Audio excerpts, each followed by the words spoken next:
Төв Африкийн тан нуруунаас их авсан нийл мөрөн газар дундын тэнгис цутгадаг.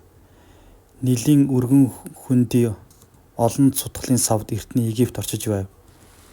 Египт анги үүсч бий болсон манай эртний өмнөх 4-3 дугаар мянган жилийн үед Египтийн хүн ам дарлагдагч хоёр ангид хуваагдав. Хамгийн их дарлал мүлжлэгд үүссэн анги бол боолчууд байв. Нөгөө нэг дарлагдагч анги бол тариачид байжээ. Дарлагч анги бол сурвалжтан нараас бүрддэг бол боол эзэмшигтийн анги ажээ. Боол эзэмшигт бол тариачдын хөдөлмөрөөр бий болсон зүйлийг завшин амьдэрдэг.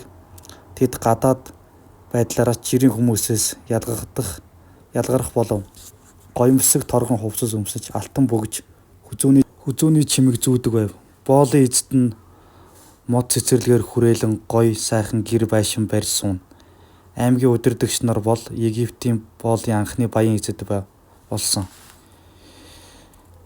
Египтэд төр ус үйлсэн боолчууд эзнийхээ эсрэг тэмцдэг байлаа. Эзэдээ эсэргүүцсэн боолчуудыг зодож, занчих, шорон торих, цаашлах зэргээр шийтгэн. Харгалзан хамгаалах цэрэг цагдаагийн тоо нэмэгдэх тусам эзэдийн эрх загиргаа чангарна. Аймгийн удирдагч аймгийнхаа бүрэн эрхэт эзэн болж бүх ажил хэргийг өөрөө мэдэн шийдэх болно. Манай эртний өмнөх 4-р мянган жилд Египтэд цэрэг, харгис цагдаа, шорон гяндан бүхий хааны засаг төр тогтов. Боолын эздээс боол, тариачдыг дарангуйлан захирах аппарат төр байв. Хожим нь 40 орчим ном муж улсыг нэгтгэж эртний Египт ус үүсжээ. Египт ус хаана фараон гэдэг байв. Фараон хэмээх ихээхэн эрх мэдэлтэй бүх Египтийн хүн ам газар усны хааны мэдэлд байна. Фараоныг нас эцэслэхэд засгийн эрхийг угсаа залгамжлан захирах болов. Фараонуудын сүр хүчийг илтгэх нь нас барахт нь оршуулгаар цац суурган хөшөөг барьдаг байжээ. Египтийн цац суурган хөшөө дотор хамгийн том бөгөөд хамгийн өндөр нь Хуфу гэдэг хөшөө юм. Тэр манай эртний өмнөх 8 дугаар зууны үед баригджээ. Анх 146 м өндөр байснаа бороо салхинд илэгцээр одоо 137 м болжээ. Цац хөшөөг тойрч гарсан хүн барагцаагаар 1 км чухам газар явна. Эрдэмтийн тооцоолсноор Хуфугийн цац хөшөөг тус бүр 2.5 тонн хүндтэй 2.3 сая хэсэг том чулуунаар барьсан гин.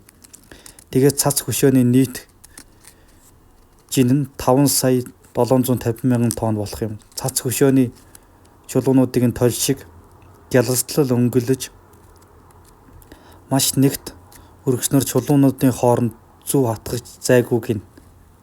Гэхдээ хамгийн гайхамшигт нь юу вэ гэвэл уг цац хөшөөг барихад бетон, шавар, албастер зэрэг ямар ч гагнах чанарын зүйлс хэрэглээгүй аж. Цац хөшөө 3 сар тутам солигдож байдаг. 100 мянган боолын хүчээр 20 жил барьж босгожээ. Сүүлийн үед гарсан тооцоогоор үзвэл Хуфугийн цац хөшөөнд хэрэгэлсэн чулуугаар 120 мянган хүн ам бүхий орчин үеийн нэгэн хот барьж байгуулж болох ажээ. Газар тариалан мал аж ахуйн хөгжилтөнд манай эртний өмнөх 16-аас 17 дугаар зуунууд Египт нь тэр үеийн хамгийн хүчрэг улсын нэг болж хувирсан байна.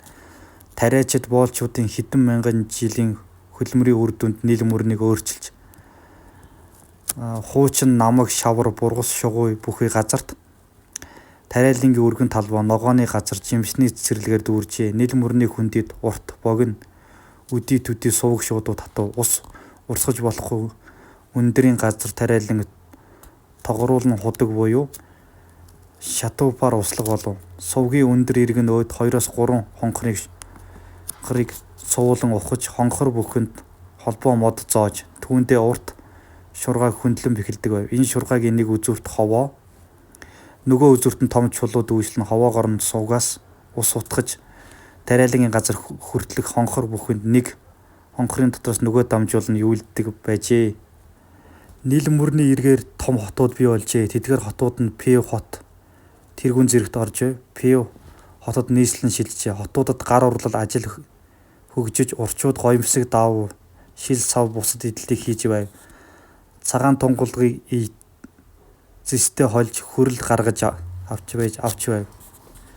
Хүрлээр хийсэн зэвсэг багаж зэсээс нилээд хатуу бат бэх байжээ. Египт улсын гадаад дотоод худалдаа арилжаа хөгжиж нилийн адгийг улаан тэнгистэй сувгаар холбож түүгээрээ хөлөг онгоц явах болов.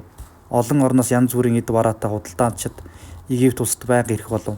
Тэд ноосон ба ирээн дав, алт мөнгө, сав суулга, зэр зэвсэг, тансаг, тос, үнэт,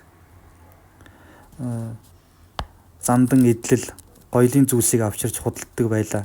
Египтийн худалдаачид гадаад орнуудад очиж худалдааг худалдадаг байлаа.